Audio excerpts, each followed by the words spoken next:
বিসমিল্লাহির রহমানির রহিম। প্রিয় শিক্ষার্থী, আশা রাখছি আল্লাহর রহমতে তোমরা সুস্থ রয়েছো। বর্তমান যে অবস্থা, সেই অবস্থায় তোমরা নিরাপদে রয়েছো। প্রিয় শিক্ষার্থী, আমরা আজকে আমাদের এই ক্লাসটি দ্বিতীয় বর্ষের শিক্ষার্থীদের জন্য। যদি প্রথম বর্ষের কোনো শিক্ষার্থী আমাদের সাথে জয়েন করতে চাও, তাহলে তোমাদেরকে ওয়েলকাম। অবশ্যই তোমাদের এই বিষয়টি পরবর্তী সময়ে তোমাদের কাজে আসবে। তবে মূলত ক্লাসটি হচ্ছে দ্বিতীয় বর্ষের জন্য।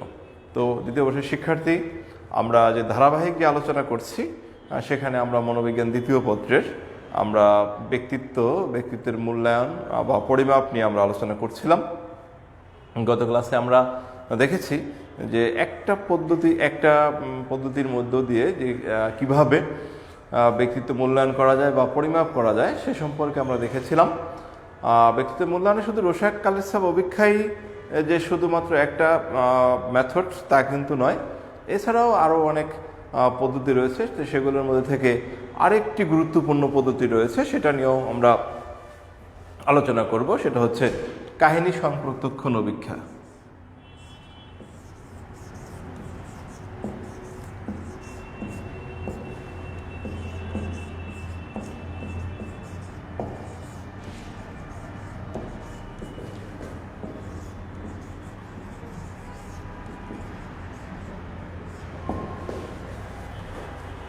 প্রিয় শিক্ষার্থী, আমরা গত ক্লাসে দেখেছিলাম রোশাক কালিসাব অভিক্ষায় কিভাবে ব্যক্তির ব্যক্তিত্ব নিরূপণ করা যায়।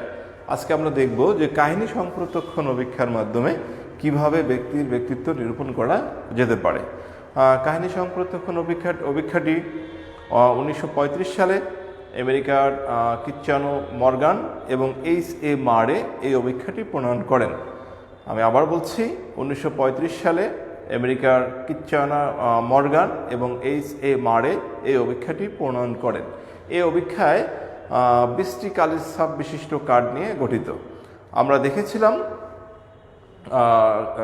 রোশাক কালিসাব অভিক্ষায় আমরা দেখেছি 10টি কালিসাব বিশিষ্ট কার্ড নিয়ে গঠিত ছিল, কিন্তু এই অভিক্ষায় 20টি কালিসাব অভিক্ষায় নিয়ে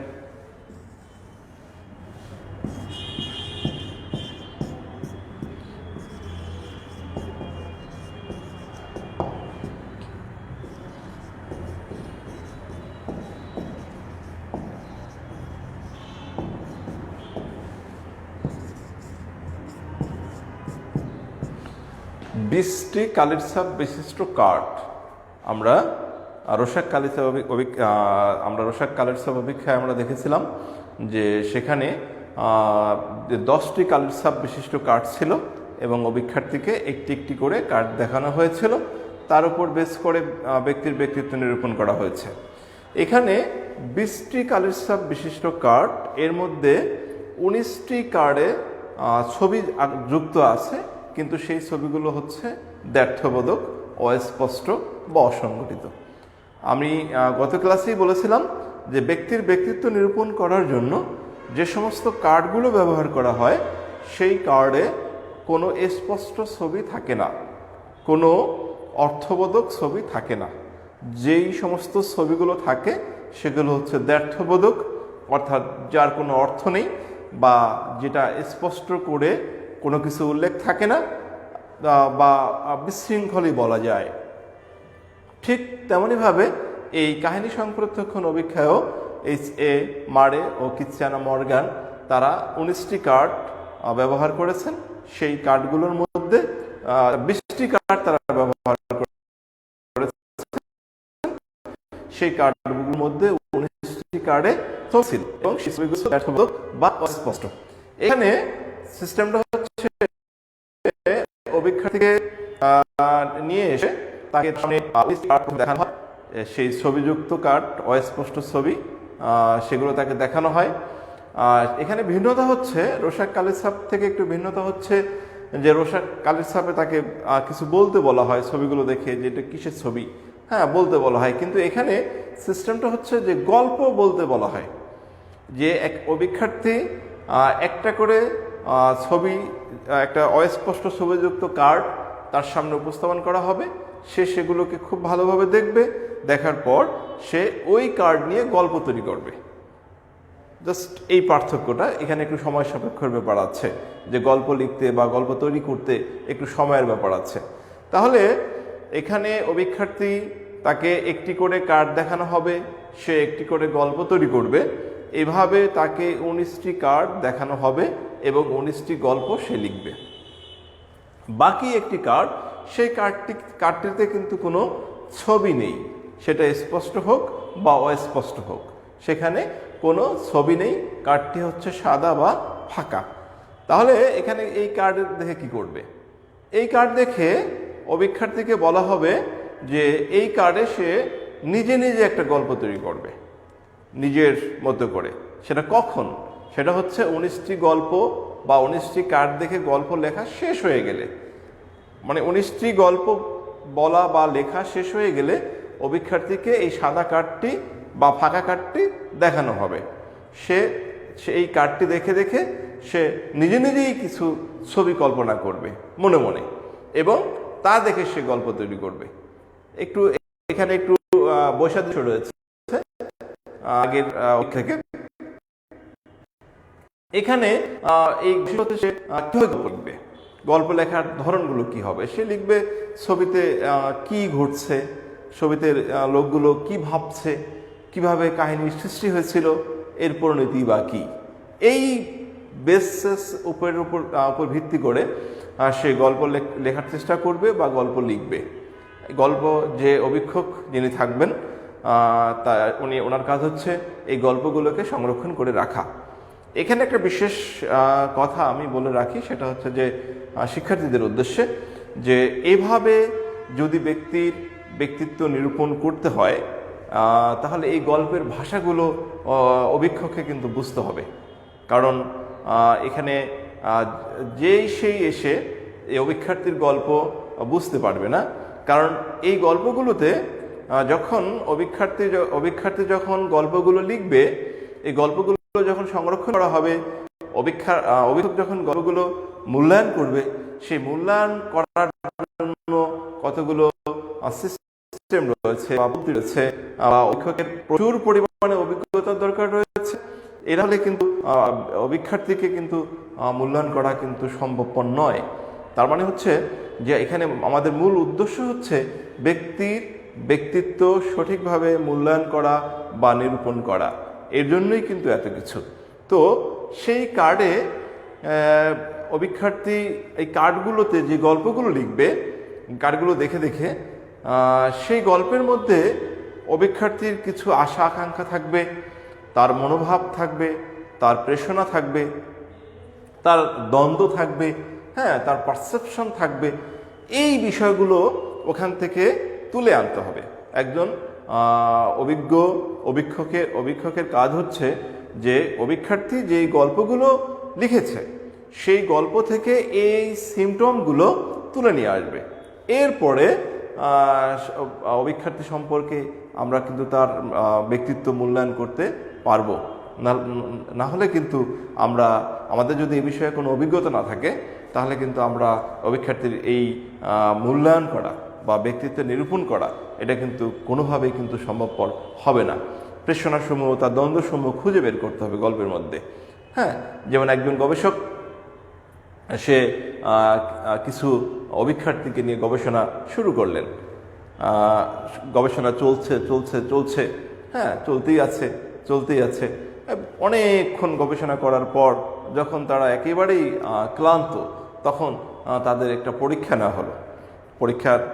পরীক্ষা সিস্টেমটা হচ্ছে এরকম যে বোর্ডে অনেক কিছু আঁকা হলো, হ্যাঁ, অনেক কিছু আঁকা হলো। যখন এগুলো মূল্যায়ন করতে বলা হলো অভিক্ষার্থীরা তারা লিখলো, মূল্যায়ন করলো, লিখিতভাবে তারা ওগুলোকে প্রতিক্রিয়া করতে বলা হলো অভিক্ষার্থীদেরকে। তারা ছবিগুলো দেখে দেখে প্রতিক্রিয়া তারা লিখলো। তো অভিক্ষক তাদের প্রতিক্রিয়া লেখা শেষ হয়ে গেলে সেই প্রতিক্রিয়াগুলো নেওয়ার পর দেখা গেল যে তারা প্রত্যেকটি ছবিকে তারা খাবারের সাথে তুলনা করেছে, মানে খাবারের সাথে। এর কারণ হচ্ছে যে তারা তো ক্লান্ত, তারা ক্ষুধার্ত। মানে দীর্ঘক্ষণ যদি কোনো একটা বিষয় নিয়ে আমরা একটা সেমিনার নিয়ে যদি বসে থাকি, তাহলে কিন্তু একটা সময় কিন্তু আমরা ক্লান্ত হয়ে যাব, আমরা ক্ষুধার্ত হয়ে যাব।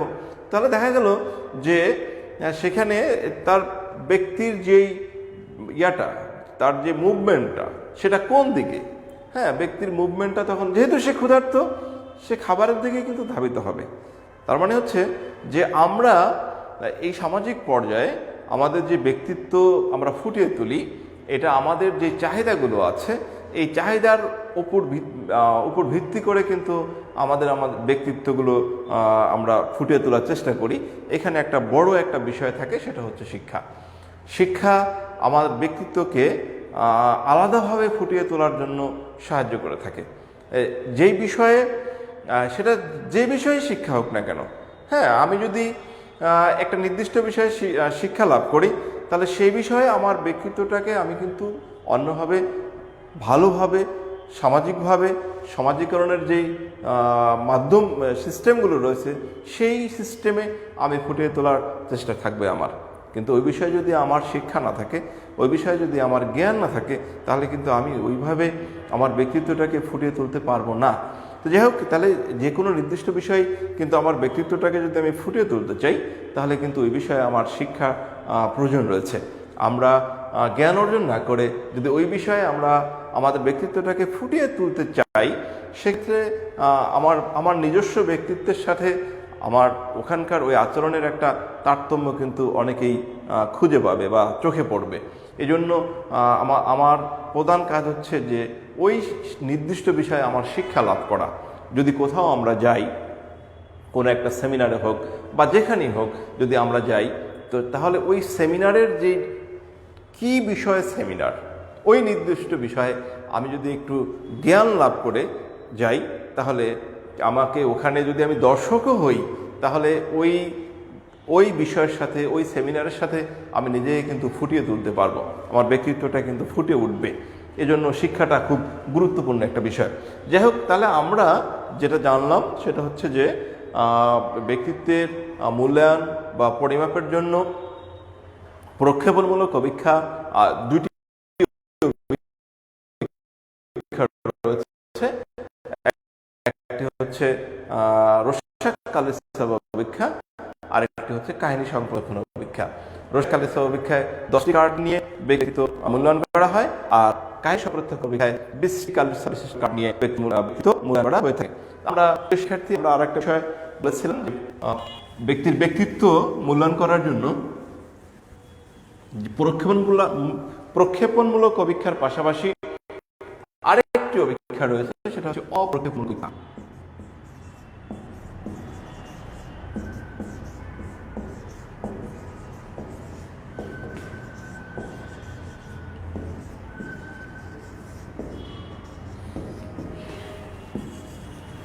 অপ্রক্ষেপণমূলক অভিক্ষা, এখানে এটা আসলে ওরকম দ্ব্যর্থবোধক বা অস্পষ্ট কিছু না। এখানে মূলত যেই অপ্রক্ষেপণমূলক অভিক্ষার একটি মূল বিষয়, সেটা হচ্ছে সাক্ষাৎকার।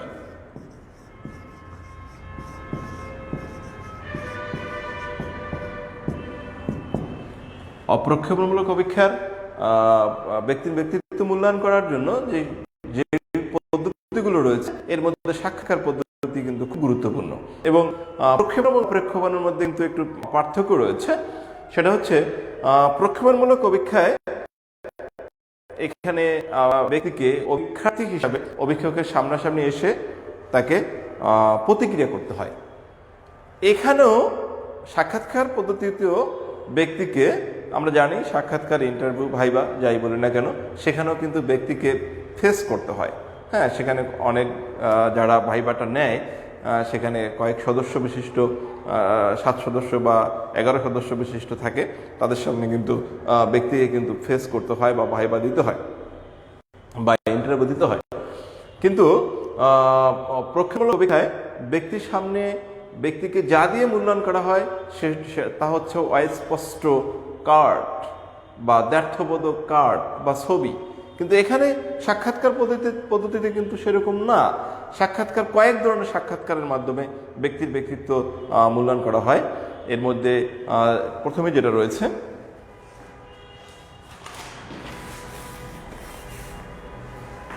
সাক্ষাৎকার পদ্ধতির মধ্যে প্রথম যেটা রয়েছে সেটা হচ্ছে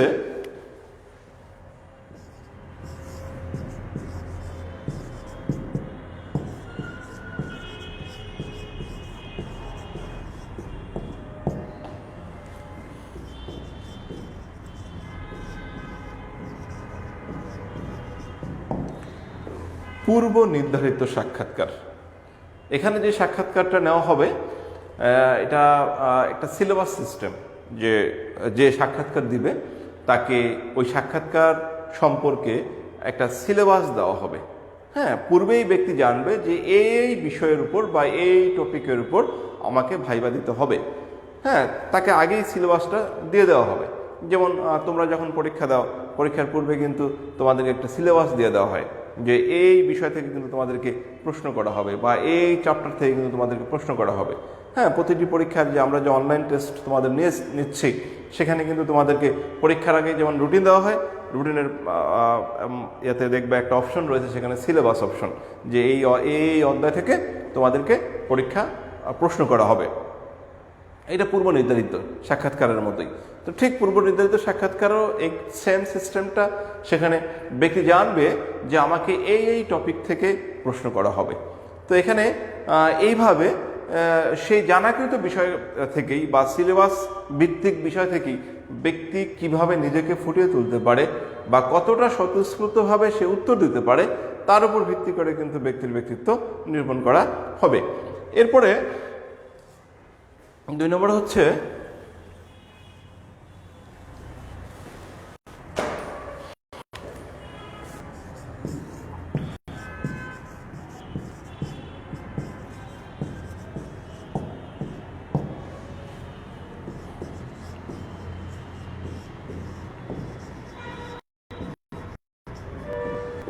অনির্ধারিত সাক্ষাৎকার। প্রিয় শিক্ষার্থী, এখানে কোনো সিলেবাস থাকবে না বা কোনো নির্দিষ্ট টপিক থাকবে না। এখানে যারা সাক্ষাৎকার গ্রহণ করবেন তারা যে কোনো বিষয় থেকে তারা যে কোনো প্রশ্ন অভিক্ষার্থীকে তারা করতে পারবেন। হ্যাঁ, যে গদবাঁধা যে নিয়ম ধারাবাহিকতা তা কিন্তু না, এর বাইরে গিয়ে অভিক্ষার্থীকে তারা প্রশ্ন করতে পারবেন। আর তার উপর ভিত্তি করে ব্যক্তি কেমন রেসপন্স করে বা কেমন প্রতিক্রিয়া করে তার উপর ভিত্তি করে কিন্তু ব্যক্তির ব্যক্তিত্ব নিরূপণ করা হয় এখানে। অর্থাৎ পূর্ব নির্ধারিত আর অনির্ধারিতর মধ্যে পার্থক্য হচ্ছে, পূর্ব নির্ধারিত সাক্ষাৎকারে ব্যক্তিকে একটা সিলেবাস দিয়ে দেওয়া হয়, সেখান থেকেই জিজ্ঞেস করা হবে। আর অনির্ধারিত সাক্ষাৎকারে ব্যক্তিকে কোনো সিলেবাস দেওয়া হবে না, কোনো ধারাবাহিকতা থাকবে না। অভিক্ষার্থীরা যেখান থেকে খুশি যেরকম ইচ্ছা সেরকমভাবে তারা তাকে প্রশ্ন করতে পারবে এবং সেই প্রশ্নের উপর প্রশ্নগুলোর কীরকম উত্তর দেয় বা কিভাবে উত্তর দিতে পারে। হ্যাঁ, এটা কিন্তু একটা গুরুত্বপূর্ণ বিষয় ব্যক্তিত্ব নিরূপণের জন্য। যেমন তোমরা যারা ভাইবা দিতে যাবা, সেখানে তুমি কতটা প্রশ্নের উত্তর সঠিকভাবে দিতে পারো সেটা একটা বিষয় তো রয়েছেই। এছাড়া প্রশ্নগুলোর উত্তরগুলো তুমি কিভাবে দেওয়ার চেষ্টা করো, তোমার রেসপন্সটা কেমন হয়। যেমন ক্রিকেট খেলার সবচেয়ে গৌরবময় হচ্ছে টেস্ট। হ্যাঁ, সেটা আমরা জানি। সেখানে একজন ব্যাটসম্যান কতটা না রান করতে পারে তার উপর কিন্তু আরেকটা বিষয় রয়েছে, সেটা হচ্ছে সে কতক্ষণ ক্রিজে থাকতে পারে, অবস্থান করতে পারে, সে বলগুলোকে কিভাবে মোকাবেলা করতে পারে। সেখানে একজন টেস্ট ক্রিকেটার একটা গুরুত্বপূর্ণ বিষয় হচ্ছে বলগুলো সে কিভাবে সামলাবে। সেখানে বলার বিভিন্ন ধরনের কিন্তু বল করবে, সেখানে ইয়র্কার করতে পারে, বাউন্সার দিতে পারে, শর্ট লেন্থ দিতে পারে, নানা ধরনের বল দিয়ে ব্যাটসম্যানকে কিন্তু পরীক্ষা করবে। হ্যাঁ, সেই বলগুলো সে কিভাবে মোকাবেলা করবে তার উপর ভিত্তি করে কিন্তু সে টেস্ট ব্যাটসম্যান। আমরা জানি যে ক্রিকেটের সবচেয়ে মহা পরীক্ষা হচ্ছে টেস্টে, কারণ সেখানে নানা ধরনের বল করার কিন্তু সুযোগ থাকে বলারের। ব্যাটসম্যানকে নানা ধরনের প্রলোভন দেখায় বা ভয় ভীতি দেখানোর একটা সুযোগ কিন্তু থাকে। সেই অবস্থা থেকে কিভাবে সে নিজেকে সামলিয়ে বলগুলোকে সামলাতে পারে এবং দীর্ঘক্ষণ ক্রিজে সে অবস্থান করতে পারে, তার উপর ভিত্তি করে কিন্তু টেস্ট ব্যাটসম্যানের স্বীকৃতি সে পেয়ে থাকে। এখানে এই অনির্ধারিত সাক্ষাৎকারে এখানেও ঠিক কোনো নির্দিষ্ট কোনো ধারাবাহিকতা থাকবে না। এখানে যারা অভীক্ষক রয়েছেন তারা সিলেবাস বিমুখ, তারা সিলেবাসের বাইরে গিয়ে কোনো ধরনের কোনো রেস্ট্রিক্ট থাকবে না। তো এই জন্য এটাকে অনির্ধারিত বলা হয়েছে এবং এখানে সে কিভাবে নিজেকে ফুটিয়ে তোলে তার উপর বেস করে কিন্তু তার ব্যক্তিত্ব নিরূপণ করা হয়।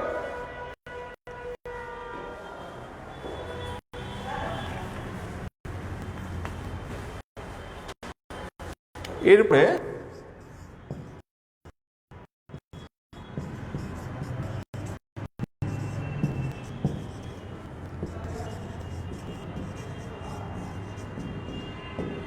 চাপমূলক সাক্ষাৎকার। এখানে আসলে এই সাক্ষাৎকারগুলো সাধারণত বিভিন্ন ধরনের যেমন আর্মির পরীক্ষা বা আর্মির ভাইবার ক্ষেত্রে যখন ISSB যখন 3-4 দিন নিয়ে রাখা হয় ওখানে ভাইবা দেওয়ার জন্য, সেখানে কিন্তু এই অভিক্ষাগুলো বা এই পদ্ধতিগুলো সাধারণত ব্যবহার করা হয়ে থাকে। যে চাপমূলক সাক্ষাৎকার, এখানে প্রশ্ন করতে করতে ব্যক্তির উপর একটা স্ট্রেস ফালানো যায় কিভাবে এবং সেই অবস্থা থেকে সে কীভাবে বেরিয়ে আসে। এবং যারা এই ধরনের জব যারা করেন তারা কিন্তু নানা ধরনের প্রতিকূলতার মধ্যে তারা পড়তে পারেন। সেই প্রতিকূলতা থেকে সে কিভাবে কাটিয়ে উঠবে, যে চাপ থাকবে, নানা ধরনের চাপ থাকবে, সেই চাপ থেকে সে কিভাবে মোকাবেলা করে সেখান থেকে বেরিয়ে আসবে, সেটা একটা গুরুত্বপূর্ণ কিন্তু বিষয়। তাই এখানে ওই যেহেতু আর্মি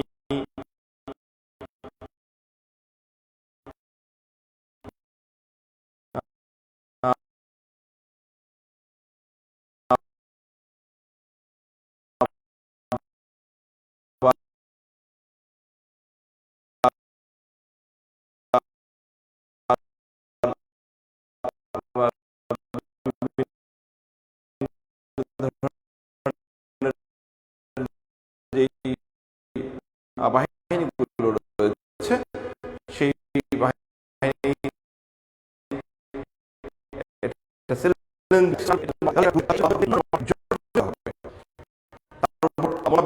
অনেক সময় হারিয়ে সে কিন্তু সেন্সলেস কিন্তু দেখা গেছে।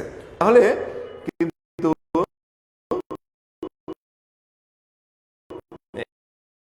এই জায়গাটায় কারা নিজেকে সামলিয়ে নিয়ে কারা সেন্সলেস হয়ে যাবে, এটা কিন্তু একটা বিষয় কিন্তু থাকে। এর মাধ্যমে এই চাপমূলক সাক্ষাৎকারের মাধ্যমে কিন্তু আমরা ওই সমস্ত আমরা আলাদা করতে পারি যে কারা চাপ সামলাতে পারবে, একটা পারবে না। খুব গুরুত্বপূর্ণ একটা বিষয়। ওই সমস্ত বিশেষ করে এটা এই অভিক্ষাটা আসলে আর্মিদের ক্ষেত্রে সবচেয়ে বেশি ব্যবহার করা হয়। যে সেখানে ওই অবস্থায় যারা অভিক্ষার্থী যারা আছে তারা নিজেকে কতটুকু কন্ট্রোল করে নিজে কতটুকু স্বাভাবিক থাকতে পারে। সে প্রশ্ন করা হবে কিন্তু অনির্ধারিত অবশ্যই, এবং প্রশ্নের মাত্রা থাকবে অত্যাধিক বেশি। এবং দেখা যাবে যে যারা বোর্ডে থাকবেন তারা প্রশ্নের বানটাকে জর্জরিত করে ফেলবে, তারপরে চাপ প্রয়োগ করার চেষ্টা করবে। সেখান থেকে সে কিভাবে বেরিয়ে তার উপর ভিত্তি করে কিন্তু ব্যক্তির ব্যক্তিত্ব মূল্যায়ন করা হবে বা নিরূপণ করা হবে। এরপরে যেটি রয়েছে সেটি হচ্ছে